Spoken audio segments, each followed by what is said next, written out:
Ce matin, on nous annonce un nouveau gouvernement. Le problème Bayrou, Ferrance et compagnie serait réglé, autant d'hommes que de femmes, un gouvernement auquel il faudrait donner sa chance en quelque sorte. On voudrait nous faire oublier bien vite que ce gouvernement Macron est en réalité totalement illégitime. L'abstention, en particulier l'abstention populaire, a exprimé de façon extrêmement majoritaire son rejet. On voudrait nous faire oublier que ce gouvernement, que Macron ont annoncé la couleur de l'Union européenne, celle en particulier et tout d'abord de la destruction du Code du travail, à coups de bulldozer. La Tribune des travailleurs publie cette semaine un document, programme de travail pour rénover notre modèle social. Ce document a été remis aux organisations syndicales et patronales le 6 juin 2017. Autrement dit, tout le monde l'a en main. 6 grandes réformes. L'entreprise est le lieu de la création de la norme sociale, c'est ce qu'on appelle l'inversion des normes, alors que jusqu'ici, une convention collective ne pouvait pas être inférieure à la loi, un accord de région ne pouvait pas être inférieur à la convention d'entreprise nationale, un accord d'entreprise ne pouvait pas être inférieur à l'accord qui lui était immédiatement supérieur. Ainsi, dans l'entreprise, les salariés bénéficiaient du rapport de force de toute leur classe. Désormais, les choses sont complètement inversées. C'est au niveau de l'entreprise que se formerait le droit. Et on sait bien qu'à ce niveau-là, naturellement, le rapport de force est toujours beaucoup plus favorable au patron. Faire converger performance sociale et performance économique en faisant évoluer dès cet été notre droit du travail. La suppression des cotisations salariales sur l'assurance maladie et l'assurance chômage. C'est la fin du salaire différé. Soyons clairs, c'est la fin de tout un modèle social conquis après 1945.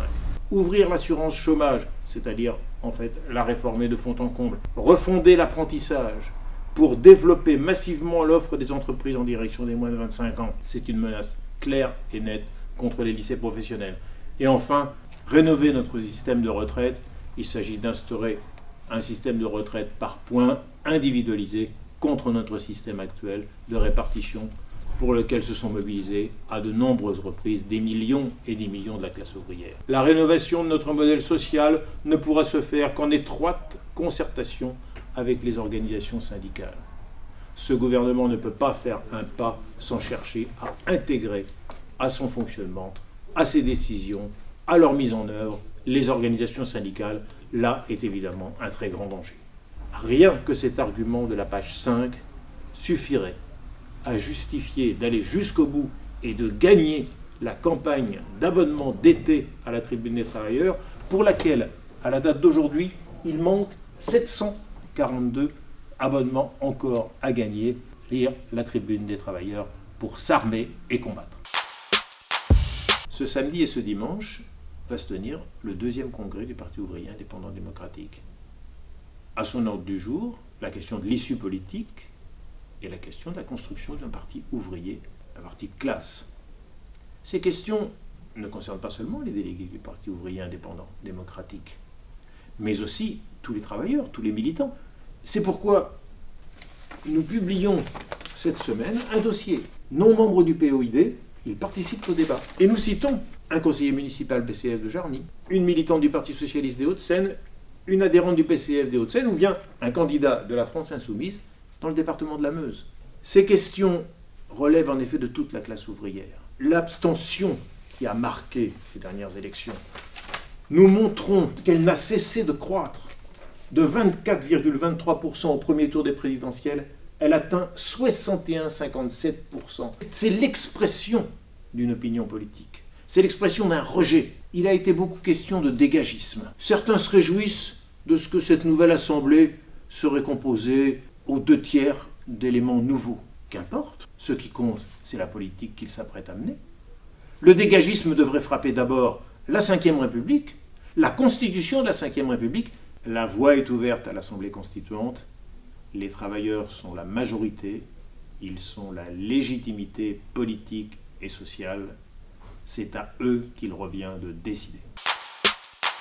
Dimanche 11 juin, plus de 40 000 manifestants ont défilé à Rabat et Casablanca. C'est une véritable intifada de la population du Rif qui se développe depuis 8 mois au Maroc. Le contexte est bien précis.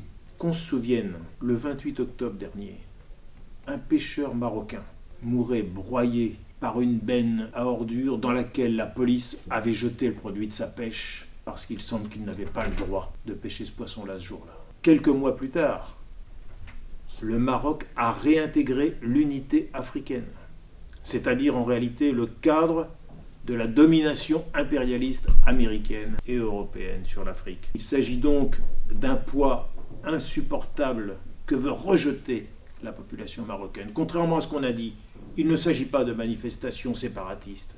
Il s'agit d'une bataille où on voit le peuple marocain arc-bouté pour faire aboutir ses droits les plus élémentaires et cherche à étendre ce mouvement au mouvement ouvrier de toutes les villes du Maroc. L'affaire est loin d'être terminée. La crise est profonde au Maroc. Seul le mouvement ouvrier pourra dégager une issue.